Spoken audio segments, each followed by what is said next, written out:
नमस्कार। Global local talks में आपका स्वागत है। मेरी आपसे विनती है कि आप ये वीडियो अंत तक देखें।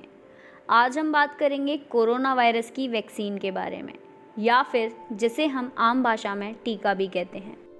पूरी दुनिया में 25 लाख से ज़्यादा कोरोना वायरस से संक्रमित लोग हैं।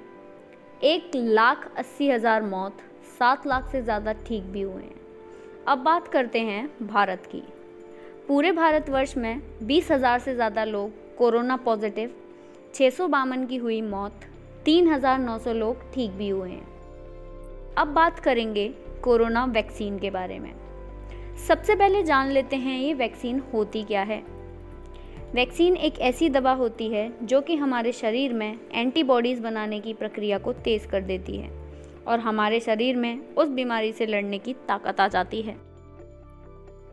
कोरोना वायरस बीमारी के सामने आते ही पूरी दुनिया के साइंटिस्ट, रिसर्चर कोरोना वायरस की वैक्सीन बनाने में लग गए और अब तक 60 वैक्सीन डेवलपर्स की टीम प्री क्लिनिकल टेस्ट कर रही है। अब हम ये जानते हैं कि ये प्री क्लिनिकल टेस्ट होता क्या है। प्री क्लिनिकल टेस्ट में पहले बनाई गई वैक्सीन जानवरों पर टेस्ट की जाती है और फिर उसके रिजल्ट्स, डेटा और साइड इफ़ेक्ट्स देखे जाते हैं।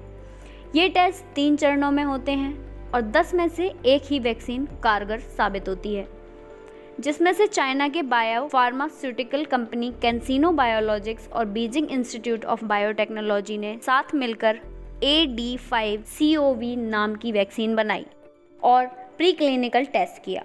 कैंसिनो बायोलॉजिक्स ने बताया कि pre clinical animal safety studies में ये वैक्सीन सुरक्षित और कारगर साबित हुई और मार्च 16 को ह्यूमन ट्रायल की शुरुआत की 108 लोगों पर, और अब उनमें लक्षण देखे जा रहे हैं।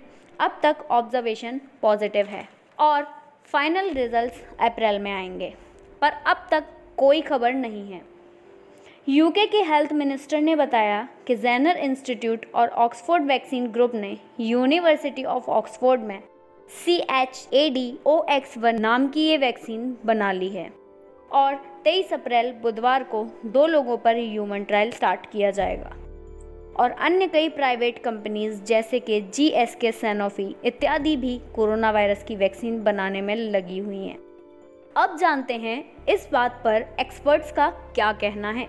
ज़्यादातर एक्सपर्ट्स का कहना है कि किसी भी वैक्सीन को बनाने के लिए जनरली 18 से 12 महीने लगते हैं, पर कोरोना वायरस की वैक्सीन पहली ऐसी वैक्सीन है जिसे बनाने के लिए इतना तेज़ी से काम किया जा रहा है।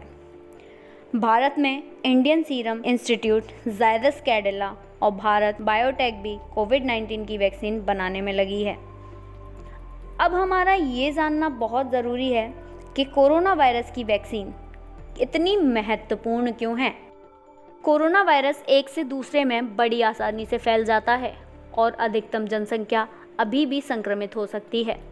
अब वैक्सीन लोगों को बचाएगी और रोगों से लड़ने की शक्ति बढ़ाएगी, जिससे कि लोग इस वायरस से लड़ पाएँ और बीमार ना पड़ें, और जो लोग बीमार हैं वो ठीक हो जाएं। अब आपके मन में एक प्रश्न आया होगा, किन लोगों पे किया जाएगा ये वैक्सीन का ह्यूमन ट्रायल। इस वैक्सीन का ह्यूमन ट्रायल 18 से 60 साल तक के स्वस्थ व्यक्तियों पर किया जाएगा, जिसके अंदर वायरस से लड़ने की शक्ति होगी। अब आता है एक और प्रश्न, किन लोगों पे ये वैक्सीन लगाई जाएगी। ये बताना बहुत मुश्किल है जब तक इस वैक्सीन के बारे में पता नहीं चलता कि ये कितनी कारगर है, पर 60 से 70% लोगों को ये वैक्सीन लगाई जाएगी, जिससे ये वायरस और न फैले। अगर अच्छी तरह से काम करती है ये वैक्सीन तो पूरी दुनिया में अरबों खरबों लोगों को लगाई जाएगी। अब फिर प्रश्न उठता है कि सबसे पहले किसको दी जानी चाहिए ये वैक्सीन। अगर कोरोना वायरस की वैक्सीन बन जाती है तो शुरुआत में मांग ज़्यादा होगी और सप्लाई कम, तो पहले किसको दी जानी चाहिए ये सोचना बहुत ज़रूरी है।